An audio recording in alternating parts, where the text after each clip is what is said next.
भागो, सबको अपनी जान बचाना होगी, पहाड़ की दूसरी तरफ भागो। हर तरफ हलचल थी। सभी पक्षी अपनी अपनी जान बचाने के लिए भाग रहे थे, क्योंकि जंगल में बहुत तेज तूफान आ रहा था। गुड़िया जल्दी उठो मेरी बेटी, हमें यहाँ से जाना होगा। मम्मा भाई नहीं है, भाई तो नदी पर पानी पीने गया हुआ है। समय बहुत थोड़ा है, चलो आ मेरे साथ चलो। सबको इधर उधर भागता हुआ देखकर कुकू भी उड़ता है। वो अभी उड़ा ही था कि तूफान तेज हो जाता है। बारिश के साथ तेज हवा कुकू को एक तरफ धकेलती हुई अपने साथ उड़ा कर ले जाती है। मम्मा और गुड़िया बहुत मुश्किल से नदी पर आती हैं, मगर वहाँ तो कोई ना था। चिड़िया जल्दी करो, सब पहाड़ों की दूसरी तरफ जा रहे हैं, जल्दी करो। गुड़िया बेटी, कुकू कहाँ चला गया? उसे तो अभी अच्छे से उड़ना भी नहीं आता था। मम्मा हम यहाँ बैठकर भाई का इंतजार करते हैं। नहीं बेटी, जब तूफान थमेगा तो फिर ही हम कुकू को ढूंढ सकेंगे। मैं भी जा रहा हूँ, आप आ जाएं। फिर चिड़िया अपनी बेटी को साथ लेकर दूसरे पक्षियों के पीछे उड़ जाती है। तेज बारिश में उड़ना तो बहुत मुश्किल था, मगर उन्हें अपनी जान तो बचाना थी। कुकू तेज हवा से उड़ता हुआ बहुत दूर निकल जाता है और फिर किसी दूर वाले जंगल में पहुंचकर वो एक पेड़ से टकराकर नीचे गिर जाता है। पहाड़ों की दूसरी ओर सब पक्षी एक गुफा में छुपे बैठे थे। सुबह से किसी ने कुछ न खाया था, सब भूखे थे। चिड़िया बहन चुप कर जाओ, तुम्हें देखकर गुड़िया भी दिल थोड़ा कर रही है। ना जाने मेरा बेटा किस हाल में होगा। अब तो बारिश और तूफान रुकने के बाद ही मालूम होगा कि कौन मरा है और कौन जिंदा। गोरी कौवी अपने साथ भोजन की थैली भी उठा लाई थी। मेरे पास थोड़ा सा भोजन है, जिसे भूख लगी है वो मुझसे भोजन लेकर खा सकता है। कबूतर और तोते का परिवार गोरी से भोजन लेकर खा लेते हैं।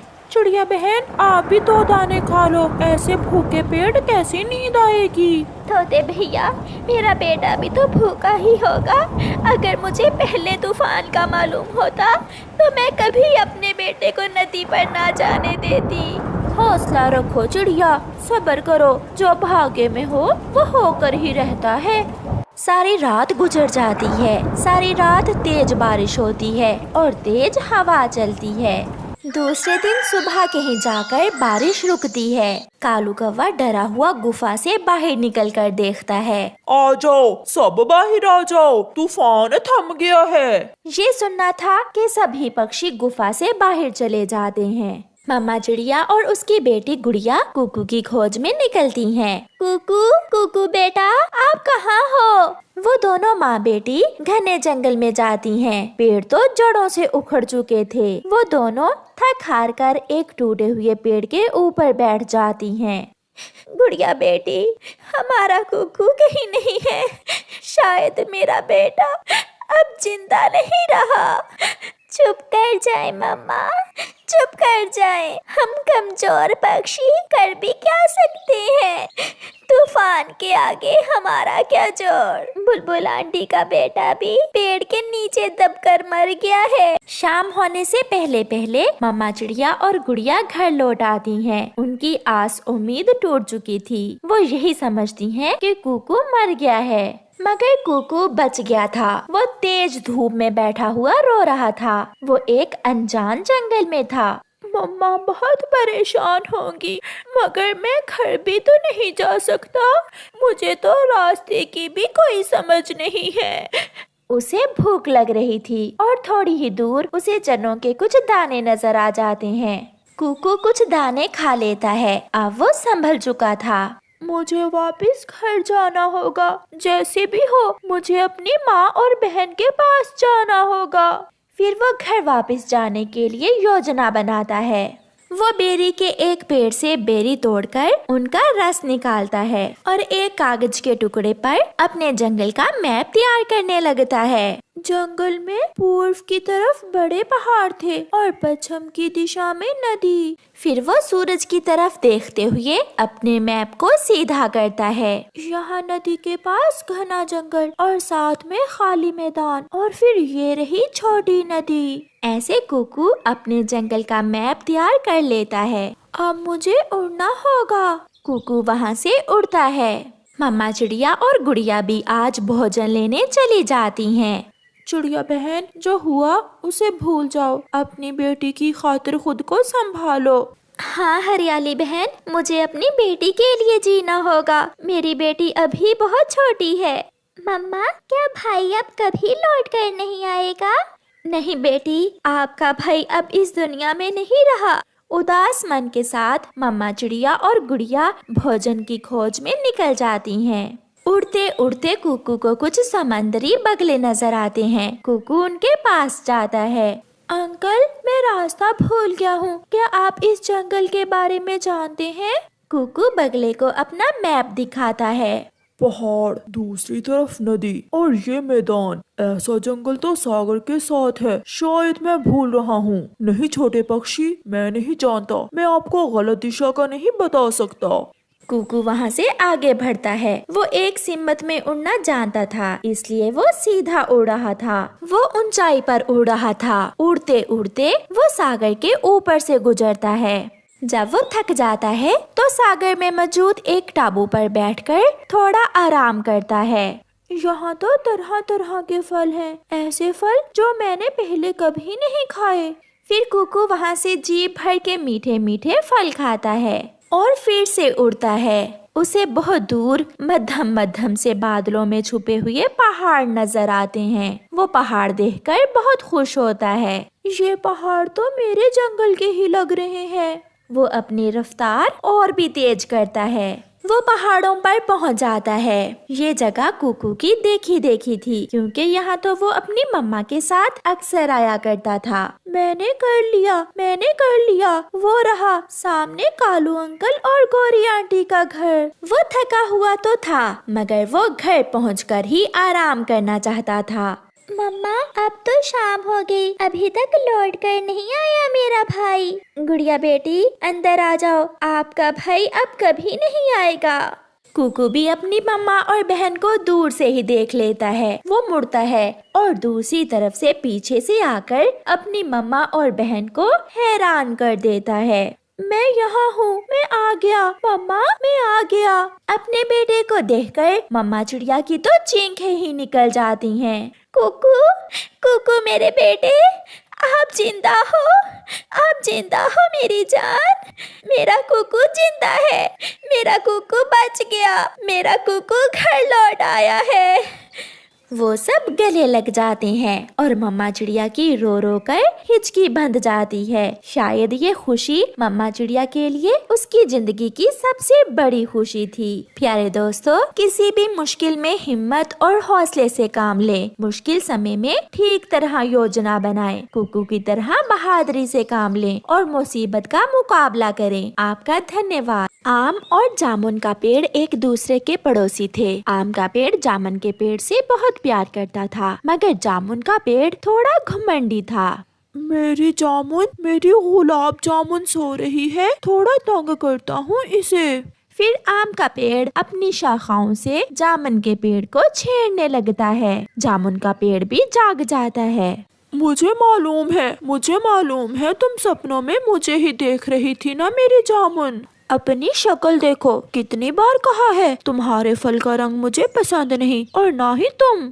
मेरा फल बहुत मीठा है और देखो मैं कितना सुंदर हूँ। मुझसे शादी कर लो, हमेशा साथ रहेंगे। ऐसा कभी नहीं होगा, ये तुम्हारे सपने कभी पूरे नहीं होंगे। दूसरे दिन चिड़िया वहाँ से गुजरती है। आम के पेड़ को उदास देखकर चिड़िया वहाँ आ जाती है।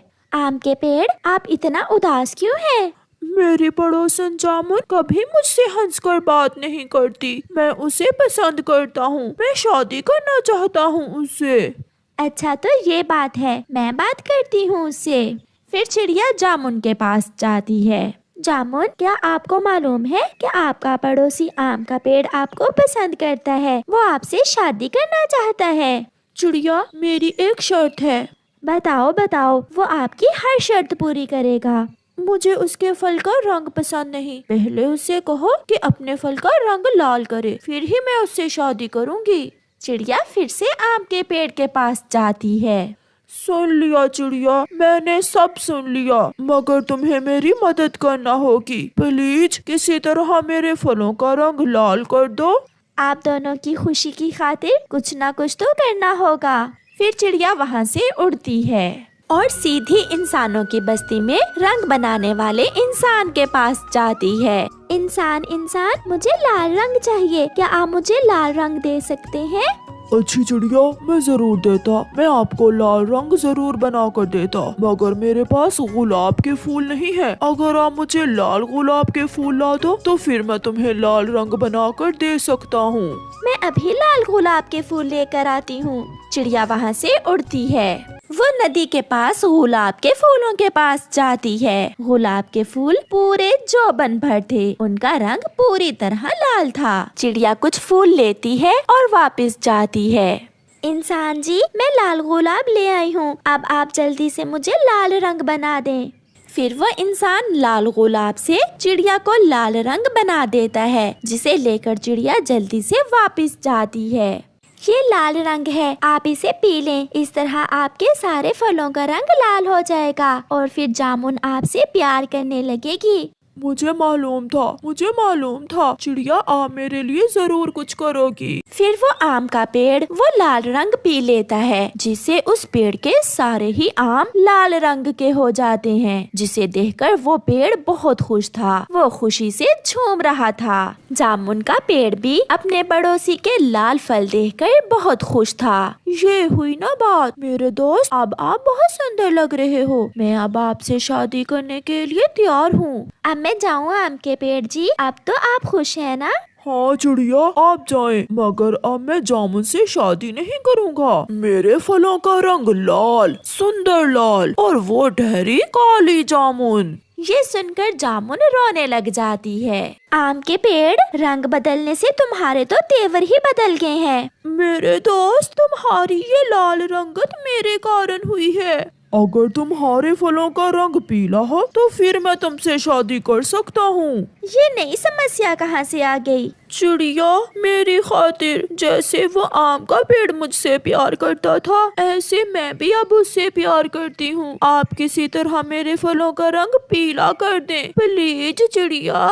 हाँ, मैं कुछ करती हूँ। मैं अभी फिर से इंसान के पास जाती हूँ। चिड़िया फिर से इंसानों की बस्ती में जाती है। इंसान, आप मुझे पीला रंग दे सकते हैं? हाँ, मैं जरूर देता। अगर मेरे पास सूरजमुखी के फूल होते तो मैं आपको जरूर पीला रंग देता। ये सुनकर चिड़िया इंसान से कहती है, मैं अभी सूरजमुखी के फूल लेकर आती हूँ।